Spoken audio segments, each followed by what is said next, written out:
வணக்கம். இன்றைய முக்கிய நிகழ்வுகள். பொதுமக்களுக்கு இடையூறு விளைவித்து போராட்டம் நடத்திய முன்னாள் முதலமைச்சர் நாராயணசாமிக்கு சபாநாயகர் செல்வம் கண்டனம். கஞ்சா பாலியல் குற்றவாளிகளுக்கு ஆதரவாக செயல்படுவதாக புகார்.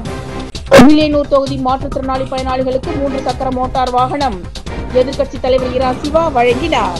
புதுச்சேரியில் நடைபெற்று வரும் 10 மற்றும் 12ஆம் வகுப்பு பொதுத் தேர்வில் மாணவர்கள் புத்தகத்தை பார்த்து தேர்வு எழுத அனுமதித்த ஆசிரியர்கள் மற்றும் கல்வித்துறை அதிகாரிகள் மீது நடவடிக்கை எடுக்க வேண்டும். கல்வித்துறை இயக்குநர் அலுவலகத்தில் தமிழர் உரிமை பாதுகாப்பு இயக்கத்தினர் தர்ணா போராட்டம். இனி விரிவான நிகழ்வுகள். பொதுமக்களுக்கு இடையூறு விளைவித்து போராட்டம். முன்னாள் முதலமைச்சர் நாராயணசாமிக்கு சபாநாயகர் செல்வம் கடும் கண்டனம். கஞ்சா பாலியல் குற்றவாளிகளுக்கு ஆதரவாக செயல்படுவதாக புகார். புதுச்சேரி கடலூர் தேசிய நெடுஞ்சாலையில் அரியாங்குப்பம் காவல் நிலையம் எதிரே போலீசாரை கண்டித்து முன்னாள் முதலமைச்சர் நாராயணசாமி தலைமையில் போராட்டம் நடைபெற்றது. போலீசார் அனுமதி தராத நிலையில் 2 மணி நேரம் போராட்டத்தினால் கடும் போக்குவரத்து பாதிக்கப்பட்டது. இதனையடுத்து முன்னாள் முதலமைச்சர் நாராயணசாமி, எம்எல்ஏ வைத்தியநாதன் உள்ளிட்டோரை போலீசார் கைது செய்தனர். இந்த போராட்டத்திற்கு சபாநாயகர் செல்வம் கண்டனம் தெரிவித்துள்ளார். இன்று செய்தியாளர்களை சந்தித்த அவர், தேசிய நெடுஞ்சாலையில் குற்றவாளிகளுக்கு ஆதரவாக முன்னாள் முதலமைச்சர் நாராயணசாமி தலைமையில் நடந்த மறியல் போராட்டத்தால் பொதுமக்கள் கடும் அவதிக்கு உள்ளானார்கள் என்றும், அந்த பகுதியில் உள்ள மருத்துவக் கல்லூரிகளுக்கும் மருத்துவமனைக்கும் சென்ற 3 ஆம்புலன்ஸ்கள் நிறுத்தப்பட்டது என்றும், இந்த சம்பவத்தின் உண்மை நிலையை அறியாமலேயே முன்னாள் முதலமைச்சர் நாராயணசாமி போராட்டம் நடத்தியுள்ளார் என கூறினார். ரவுடி பட்டியலில் இடம்பெற்றுள்ள ஆனந்த், பாலா, சம்பத் ஆகிய 3 பேர் மது அருந்திவிட்டு அந்த பகுதியில் வந்த சுற்றுலா பயணிகளை மிரட்டி தாக்கியதுடன் போலீசாரையும் மிரட்டியதால் கைது செய்யப்பட்டனர். அவர்களுக்கு ஆதரவாகத்தான் முன்னாள் முதலமைச்சர், எம்எல்ஏ, முன்னாள் எம்எல்ஏக்கள் பொதுமக்களுக்கு இடையூறு தந்து போராடியுள்ளதாகவும், இதனை வன்மையாக கண்டிப்பதாகவும் சபாநாயகர் தெரிவித்தார். இடையூறு ஏற்படும் போராட்டத்தை காவல்துறை வேடிக்கை பார்க்க கூடாது, சட்டப்படியான நடவடிக்கை எடுக்க வேண்டும். அனுமதியின்றி போராட்டம் நடத்தினால் ஜாமீனில் வெளிவராத வகையில் வழக்கு பதிவு செய்ய வேண்டும் எனவும், இது தொடர்பாக கவர்னர், முதலமைச்சர், போலீஸ் அதிகாரிகளிடம் புகார் தெரிவித்துள்ளதாகவும், முதலமைச்சர் மன்னிக்கும் மனப்பான்மை கொண்டவர், அதனால் இது போன்ற விஷயங்களில் நிதானமாக செயல்படுவார். அதே நேரத்தில் பொதுமக்களுக்கு இடையூறாக இருக்கும் போராட்டங்களையும், அரசியல் நாடகத்துக்கான போராட்டங்களையும் இனியும் போலீசார் வேடிக்கை பார்க்கக்கூடாது என சபாநாயகர் வலியுறுத்தினார். எதற்கெடுத்தாலும் மக்களை திசை திருப்புகின்ற போராட்டங்களை தொடர்ந்து நடத்துகிறார்கள். உண்மைக்காக எந்த போராட்டங்களும் நடத்தினா அதுக்கு நாங்கள் அவங்களுக்கு உறுதுணையாக இருக்கும். மக்களுக்கு எதிர்ப்பாக, குற்றவாளிக்கு துணையாக இது போன்ற போராட்டங்களை தொடர்ந்து நடத்துகிறார்கள். அரசு அவர்கள் மீது சட்டப்படியான நடவடிக்கை எடுக்கும். இது அந்த காங்கிரஸ் கட்சியுடைய தலைவர் வரல, அவருக்கு உண்மை தெரியும், அவர் அதை கலந்துக்கல. மற்ற பெரும்பாலான உறுப்பினர்கள் அதை கலந்துக்கல. இதெல்லாம் அவங்க தெரியும் அது என்ன நடந்தது. இது வேண்டுமென்றே மக்களை திசை திருப்புவதாக இது போன்ற நாடகங்களை நடத்த வேண்டாம் என்று எச்சரிக்கையாக கூறிக்கொள்கிறேன். அவங்க எந்த போராட்டங்களும் சந்திக்க யாரும் தயாராக இருக்கிறது உங்களுக்கு எல்லாம் தெரியும். இந்த நிதிநிலை அறிக்கையிலே மாண்புமிகு முதலமைச்சர் அவர்கள் அறிவித்த திட்டங்களை கண்டு அவர் பயந்து போய் இது போன்ற போராட்டங்களை தொடர்ந்து ஈடுபட்டு கொண்டு வருகிறார். இதை நாங்கள் வன்மையாக கண்டிக்கிறோம். அவங்க சொல்லியிருக்காங்க, ரெஸ்டோபால் ஆரம்பிச்சா ஒவ்வொன்றுக்கும் விளக்கு கொடுத்துட்டே இருக்கலாம். ஏன்னா இது அத்தனையும் மாண்புமிகு துணைநிலை ஆளுநர் நேற்று போராட்டம் பண்ணது மாண்புமிகு முதலமைச்சராக நாராயணசாமி தான். அதே போல அவருடைய கட்சித் தலைவர் ராகுல் காந்தியுமே சோலை நகரில் பொய்யான தகவல் சொன்னவர் நாராயணசாமி தான். அதனால அவர் என்ன ஆனாலும் அவருக்கு அவர் தெரியும். இது போன்று மக்களுக்கு எதிரான செயல்களை செய்து கொண்டிருக்க நாராயணசாமி ஒரு நிகழ்வு நடத்துகின்ற போது அது உண்மைத்தன்மை அறிந்து செயல்பட வேண்டும் என்று வேண்டுகோள் வைக்கின்றேன். ஏன்னா ஒரு முதலமைச்சராக இருந்திருக்காரு, ஒரு மத்திய அமைச்சராக இருந்திருக்காரு, நீண்ட காலம் அனுபவம் வாய்ந்த ஒரு அரசியலாக இருக்காரு. இது போன்று தவறான செயல்களை மக்கள் மத்தியில் பரப்ப வேண்டும் என்று எச்சரிக்கை செய்கின்றேன். வில்லியனூர் தொகுதி மாற்றுத்திறனாளி பயனாளிகளுக்கு 3 சக்கர மோட்டார் வாகனம் எதிர்க்கட்சி தலைவர் இரா சிவா வழங்கினார். புதுச்சேரி அரசின் சமூக நலத்துறை மூலம் வில்லியனூர் தொகுதியை சேர்ந்த மாற்றுத்திறனாளி பயனாளிகளுக்கு 3 சக்கர மோட்டார் வாகனம் மற்றும் ஏழை மணப்பெண்ணின் திருமண உதவித்தொகை பெறுவதற்கான ஆணை வழங்கும் நிகழ்ச்சி வில்லியனூர் சட்டமன்ற உறுப்பினர் அலுவலகத்தில் இன்று மாலை நடந்தது. இந்த நிகழ்ச்சியின் தொகுதி சட்டமன்ற உறுப்பினரும் சட்டமன்ற எதிர்க்கட்சி தலைவருமான இரா சிவா அவர்கள் கலந்து கொண்டு, மாற்றுத்திறனாளிகள் 12 பேருக்கு அரசின் 3 சக்கர மோட்டார் வாகனத்தையும், மகளிர் மற்றும் குழந்தைகள் மேம்பாட்டு துறை மூலம் வழங்கப்படும் வறுமை கோட்டிற்கு கீழ் வாழும் மணப்பெண்ணின் திருமண உதவித்தொகை ரூபாய் 25,000க்கான ஆணையை வில்லியனூர் தொகுதியை சேர்ந்த 21 பயனாளிகளுக்கு வழங்கினார். இதில் சமூக நலத்துறை இணை இயக்குனர் ஆறுமுகம், சூப்பரண்ட் திருமுருகன், அதிகாரிகள் பிரதாப், ஆனந்த், அன்பரசன் மற்றும் திமுக தொகுதி செயலாளர் மணிகண்டன், பொதுக்குழு உறுப்பினர் செல்வநாதன், அவைத்தலைவர் ஜாலல், விவசாய அணி அமைப்பாளர் குலசேகரன், வர்த்தகர் அணி அமைப்பாளர் ரமணன், தொகுதி தலைவர் அங்காளன், துணை அமைப்பாளர்கள் காளி, கலிமுல்லா, துணைத் தலைவர் கதிரவன், மங்களம் தொகுதி MS முரளி, செயற்குழு உறுப்பினர்கள் அக்பர், சுப்பிரமணி, ரபீர், மில்ட்ரி முருகன், காளிதாஸ், அருள்மணி, சொக்கலிங்கம், சேகர், ஹரிகிருஷ்ணன், அஞ்சாப்புலி, முருகன், கார்த்திகேயன், ராஜேந்திரன், கோவிந்தராஜ், அருள், கோபி, மணிவாசகன் உள்ளிட்ட பலரும் கலந்து கொண்டனர்.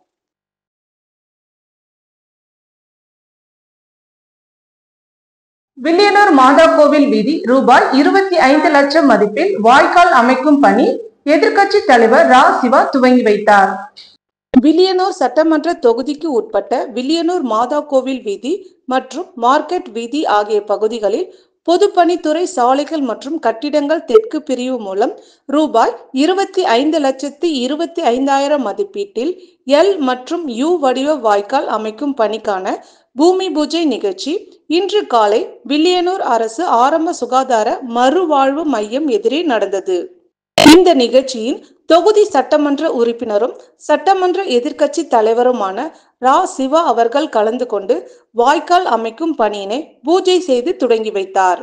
இதில் பொதுப்பணித்துறை சாலைகள் மற்றும் கட்டிடங்கள் தெற்கு பிரிவு சைட் பொறியாளர் சந்திரமோகன், உதவி பொறியாளர் கோபி, இளநிலை பொறியாளர் நடராஜன், வில்லியனூர் லூர்து மாதா ஆலய பங்குத்தந்தை ஆல்பர்ட், ஊர் முக்கியஸ்தர்கள் விஸ்வநாதன், திமுக தலைவர் செயற்குழு உறுப்பினர் சன் குமரவேல், சந்தான கிருஷ்ணன், கார்த்திக், சண்முகம், பிரதாப், கணேஷ், ரகு, பாஸ்கர், சங்கர், மகேஷ், திமுக தொகுதி செயலாளர் மணிகண்டன், பொதுக்குழு உறுப்பினர்கள் ராமசாமி, செல்வநாதன், இலக்கிய அணி அமைப்பாளர் சீனு, மோகன்தாசு, வர்த்தக அணி அமைப்பாளர் ரமணன், ஆதிதிராவிட அணி அமைப்பாளர் செல்வநாதன், ஆதிதிராவிடர் அணி துணை அமைப்பாளர் காளி, ஆதிதிராவிட அணி துணை தலைவர் கதிரவன், தொகுதி செயற்குழு உறுப்பினர்கள் சுப்பிரமணியன், அக்பர், கிளை நிர்வாகிகள் ராஜி, ஜனா, மில்ட்ரி முருகன், முருகேசன், திலகர், தாமோதரன், ராமகிருஷ்ணன், செல்வநாயகம், அன்புநிதி, சுல்தான், பாலமுருகன், கோவிந்தராஜ், முருகையன், பாலகுரு, ராஜேந்திரன், கமல் பாஷா, ரகு, அபிமன்னன், வாதின், வீரமுத்து, செல்வம், முத்துசாமி ஆகியோர் கலந்து கொண்டனர்.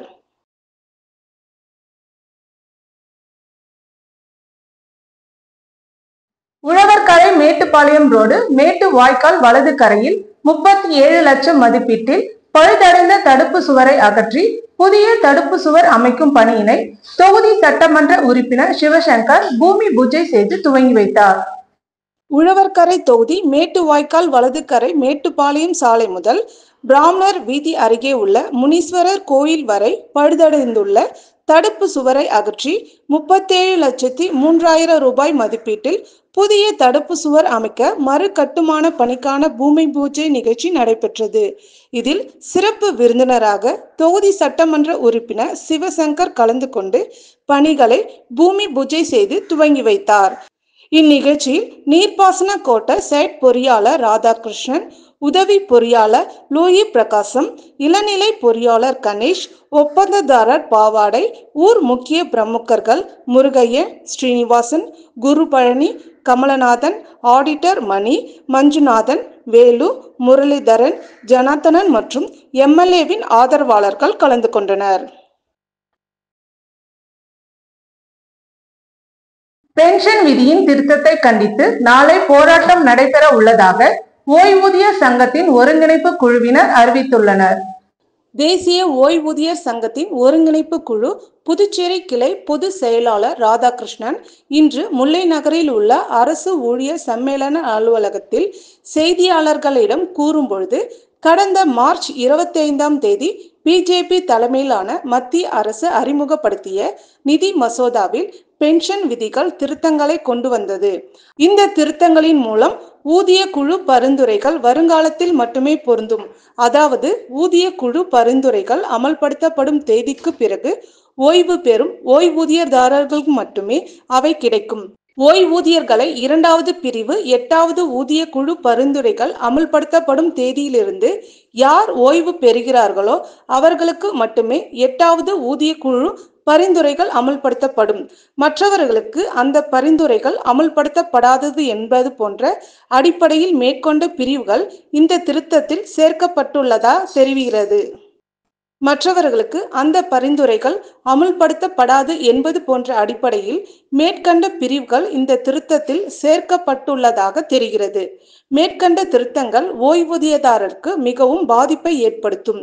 எனவே தேசிய ஓய்வூதிய சங்கத்தின் ஒருங்கிணைப்பு குழு நாடு தழுவிய அளவில் 3ஆம் தேதி மாலை கண்டன ஆர்ப்பாட்டம் நடத்துவதற்கு அறைகூவல் விடுத்துள்ளது.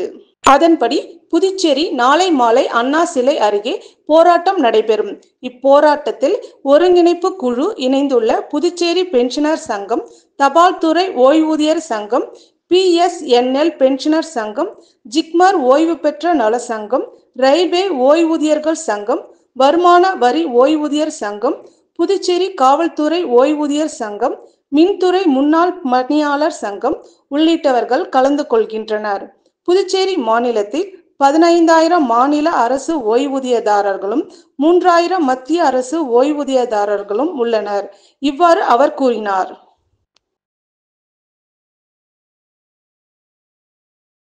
புதுச்சேரி அரவிந்தர் வீதியில் இருந்து திப்பராயப்பேட்டை வரை உள்ள பிரதான கழிவுநீர் வாய்க்காலில் ஸ்மார்ட் சிட்டி திட்டத்தின் மூலம் நடைபெற்று வரும் பணியினை அதிமுக மாநில செயலாளர் அன்பழகன் பார்வையிட்டார்.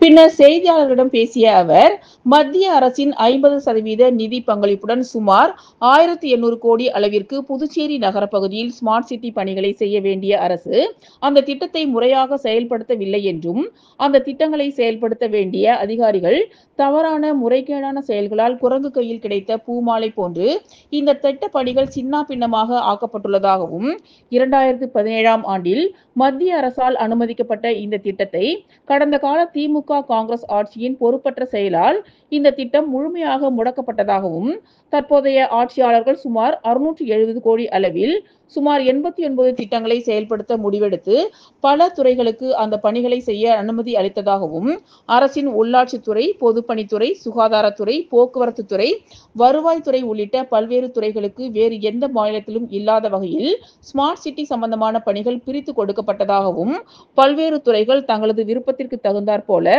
தேவையற்ற பல்வேறு பணிகளை செய்ய முன்வந்து அதில் பல முறைகேடுகளை செய்து மக்களுடைய பணத்தை வீணடித்துள்ளதாகவும், தற்போது அரவிந்தர் வீதியில் இருந்து திப்பராயப்பேட்டை முடிவு வரை கழிவுநீர் வாய்க்காலை மேம்படுத்தும் பணி துவக்கப்பட்டுள்ளது என்றும், இதில் நல்ல நிலையில் உள்ள 11 சிறிய பாலங்களை இடித்துவிட்டு அதே நிலையில் புதிய பாலங்கள் அமைக்கப்பட்டு வருவதாகவும், அதற்காக ஸ்மார்ட் சிட்டி பணத்தில் இருந்து 16 கோடி ரூபாய் நிதி ஒதுக்கீடு செய்யப்பட்டுள்ளது என்றும், அதேபோன்று ஒருங்கிணைந்த கண்காணிப்பு கட்டுப்பாட்டு மையம் என்ற பெயரில் சுமார் 112 கோடி ரூபாய் மதிப்பீட்டில் வருவாய்த்துறைக்கு இந்த பணி செய்ய அனுமதி அளிக்கப்பட்டுள்ளதாகவும், இந்த பணியை செய்ய எடுத்துள்ள ஒப்பந்ததாரர் எந்தவித முன் அனுபவமும் இல்லாத ஒப்பந்ததாரர் ஆவார் என்றும், நகர பகுதிகளில் பல்வேறு இடங்களில் CCTV கேமரா பொருத்தும் பணிக்கு 100 கோடிக்கு மேல் ஒப்பந்தம் போடப்பட்டுள்ளதாகவும், இந்த பணிக்கான ஒப்பந்த மதிப்பீடுகளை இறுதி செய்ய அறிவாளி யார் என்று தெரியவில்லை எனவும், மக்களுடைய வரிப்பணம் ஏதோ ஒரு திட்டத்தை செயல்படுத்துவதன் மூலம் வீணடிக்கப்படுவதை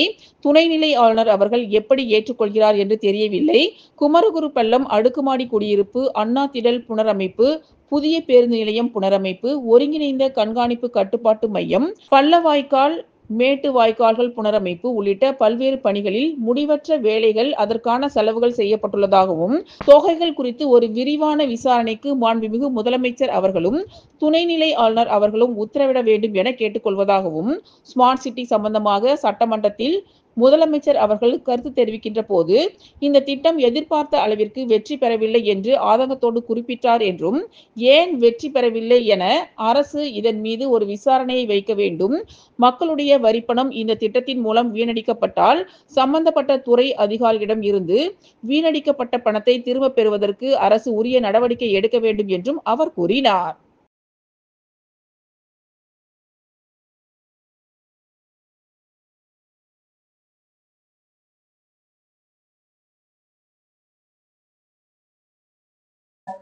புதுச்சேரியில் நடைபெற்று வரும் 10 மற்றும் 12ஆம் வகுப்பு பொதுத் தேர்வில் மாணவர்கள் புத்தகத்தை பார்த்து தேர்வு எழுத அனுமதித்த ஆசிரியர்கள் மற்றும் கல்வித்துறை அதிகாரிகள் மீது நடவடிக்கை எடுக்க கோரி கல்வித்துறை இயக்குநரகம் அலுவலகத்தில் தமிழ் உரிமை பாதுகாப்பு இயக்கத்தினர் தர்ணா போராட்டத்தில் ஈடுபட்டனர். புதுச்சேரியில் சிபிஎஸ்இ பாடத்திட்டம் அனைத்து அரசு பள்ளிகளிலும் நடைமுறையில் உள்ளது. இந்த பாடத்திட்டத்தில் பயின்ற மாணவ மாணவிகள் எழுதிய மாதிரி தேர்வில் 95% மாணவர்கள் படுதோல்வி அடைந்தது மிகப்பெரிய அதிர்ச்சியை ஏற்படுத்தியது. இந்நிலையில் தற்போது நடைபெற்று வரும் 10 மற்றும் 12ஆம் வகுப்பு பொதுத் தேர்வில் தேர்ச்சி விகிதத்தை அதிகப்படுத்தி காட்ட தேர்வில் மாணவர்கள் பார்த்து எழுதும் தவறான நிலையை ஆசிரியர்கள் அனுமதித்ததாக புகார் எழுந்தது. இதனை கண்டித்தும் தமிழ் உரிமை பாதுகாப்பு இயக்க மாநில தலைவர் பாவாணன் தலைமையில் 100க்கும் மேற்பட்ட பல்வேறு அமைப்புகளை சார்ந்த சமூக ஆர்வலர்கள் இன்று கல்வித்துறை இயக்குனர் அலுவலகத்தை முற்றுகையிட்டு போராட்டத்தில் ஈடுபட்டனர். மேலும் கல்வித்துறை இயக்குனர் பிரியதர்ஷினி அலுவலகத்தில் அமர்ந்து தர்ணா போராட்டத்தில் ஈடுபட்ட அவர்கள் ஆசிரியர்களின் தவறான செயல்களை சுட்டிக்காட்டி மாணவர்களை புத்தகத்தை பார்த்து தேர்வு எழுத அனுமதித்த ஆசிரியர்கள் மற்றும் கல்வித்துறை அதிகாரிகள் மீது கடுமையான நடவடிக்கை எடுக்க வேண்டும் என வலியுறுத்தினர். இந்த போராட்டத்தினால் கல்வித்துறை வளாகத்தில் சிறிது நேரம் பரபரப்பு நிலவியது. புதுவை பாக்குமுடியான்பட்டியில் உள்ள இதயா மகளிர் கல்வியியல் கல்லூரியில் நடைபெற்ற உலக நுகர்வோர் உரிமை தின விழா 2025 நுகர்வோருக்கான விழிப்புணர்வு நிகழ்ச்சி நடைபெற்றது. புதுவை பாக்கடியாம்பட்டியில் உள்ள இதயா மகளிர் கல்வியியல் கல்லூரியில் நடைபெற்ற உலக நுகர்வோர் உரிமைகள் தின விழா 2025 நுகர்வோர்களுக்கான விழிப்புணர்வு நிகழ்ச்சி நடைபெற்றது. உரிமை குரல் நுகர்வோர் அமைப்பு சேர்ந்த சந்திரா வரவேற்புரை ஆற்றி இமாக்லேட் பெண்கள் கல்வியியல் கல்லூரியின் முதல்வர் டெய்சி நம்பிக்கை முன்னிலை வகித்தார். புதுச்சேரி ஒருங்கிணைந்த நுகர்வோர் சங்கத்தின் கூட்டமைப்பு தலைவர் முத்துரங்கம் தலைமை உரையாற்ற மாவட்ட நுகர்வோர் ஆணைய தலைவர் முத்துவேல், குடிமை பொருள் வழங்கல் துறை இயக்குனர் சத்தியமூர்த்தி, இமாக்லேட் பெண்கள் கல்வியியல் கல்லூரியின் செயலாளர் சகாயமேரி ஆகியோர் பரிசுகளை வழங்கி வாழ்த்துரை வழங்கினர். தொடர்ந்து சிறப்புரையை நல்லாசிரியர் முனைவர் பூங்குழலி பெருமாள் நிகழ்த்தினார். மேலும் இந்த நிகழ்ச்சியின் சட்ட ஆலோசகர் சேஷாசலம், உதவி பேராசிரியர் விசாலாட்சி ஆகியோர் கலந்து கொண்டனர்.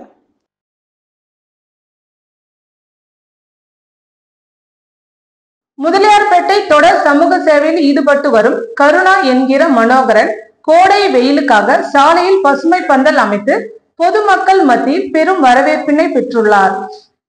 புதுச்சேரியில் கோடை வெயில் தாக்கம் நாளுக்கு நாள் அதிகரித்து வரும் நிலையில் வாகன ஓட்டிகள் பாதிக்கப்படாமல் இருக்க பொதுப்பணித்துறை மூலம் முக்கிய சிக்னல்களில் பசுமை பந்தல் அமைக்கப்பட்டுள்ளது. இந்நிலையில் முதலியார்பேட்டை சட்டமன்ற தொகுதிக்குட்பட்ட அனிதா நகர் ரயில்வே கேட் அருகே கருணா என்கிற மனோகரன் தனது சொந்த செலவில் பசுமை பந்தலை அமைத்தார்.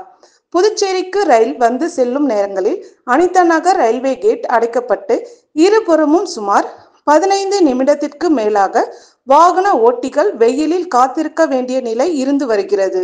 தற்போது கோடைக்கால வெப்பசலனம் அதிகரித்து காணப்படுவதால் வாகன ஓட்டிகளுக்கு நிழல் தரும் வகையில் ரயில்வே கேட் இருபுறமும் 100 அடி தூரத்திற்கு கருணா என்கிற மனோகரன் பசுமை பந்தலை அமைத்தார். இதனை கருணா என்கிற மனோகரன் தலைமை தாங்கி திறந்து வைத்தார். நிகழ்ச்சியில் கணபதி, கோபி, ஜீவா, கர்ணா, நல்லவாடு ஆறுமுகம், பாஸ்கர், விஜய், விக்ரமாதித்தன், ஹரி, செந்தில், அருள் உள்ளிட்ட பலர் கலந்து கொண்டனர். மேலும் ஸ்ரீ சக்திவேல் பரமானந்தா குருக்கள் கோவில் வளாகத்தில் நீர்மோர் பந்தல் திறந்து கருணா என்கிற மனோகரன் தொடர்ந்து தினமும் காலை 10 மணி முதல் மதியம் வரை பொதுமக்களுக்கு நீர்மோர், தர்பூசணி வழங்கி வரும் நிலையில் வாகன ஓட்டிகளுக்கான பசுமை பந்தல் அமைத்த கருணா என்கிற மனோகரனை பொதுமக்கள் வெகுவாக பாராட்டி வருகின்றனர்.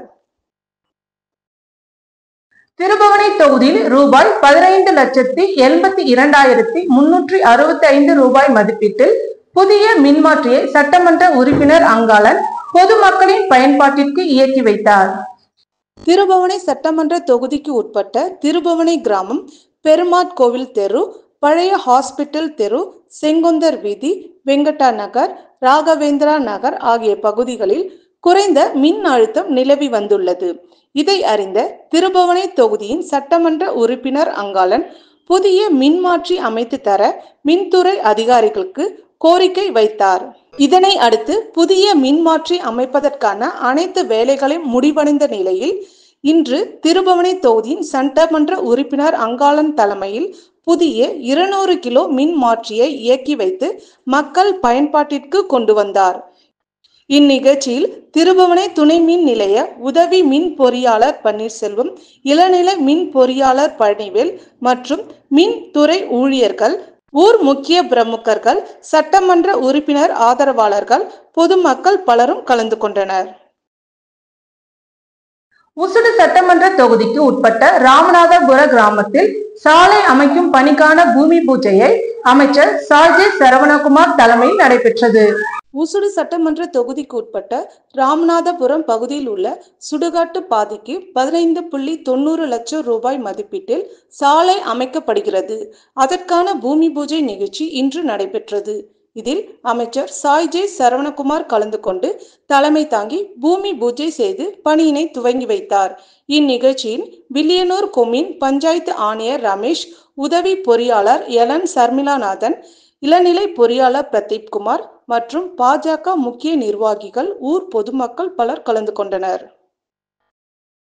இத்துடன் நிகழ்வுகள் நிறைவடைந்தன. வணக்கம்.